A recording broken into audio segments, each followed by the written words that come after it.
Hi guys, welcome to the channel Achieving Online Freedom. In this video today, I'm going to show you how to fix your screen if it turns off on a WhatsApp call. There's a couple ways to fix this, so let's go ahead and get started. So all you want to do is head to WhatsApp, and if you go to your calls and try to call somebody in the middle of your call, all of a sudden your screen just turns black or turns off. There's a couple ways you can fix this. First, go ahead and head to the App Store and search for WhatsApp. You're going to check and see if it needs some kind of update, because sometimes when it doesn't have the newest update, it could cause bugs within the app. As you can see, I do not.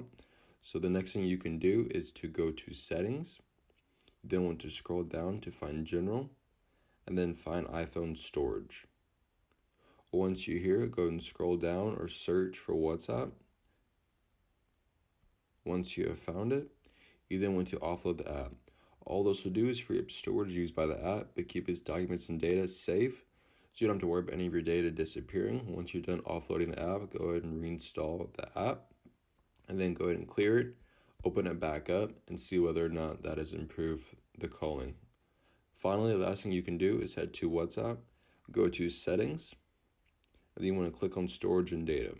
From here, you can go ahead and just mess around with certain storage settings. Sometimes it might help if you kind of lower how fast it is running. If it is running too fast, maybe that's the reason why it's just bugging out and kicking you off or turning your screen off. So hopefully one of these methods does help to fix your problem with your WhatsApp call. If the video helped, please make sure to like and subscribe to my channel. I'm trying to reach 1,000 subs by the end of the year, and I cannot do it without your help. Video ideas, please make sure to leave it in the comments. But thank you for watching, and I will see you in the next video.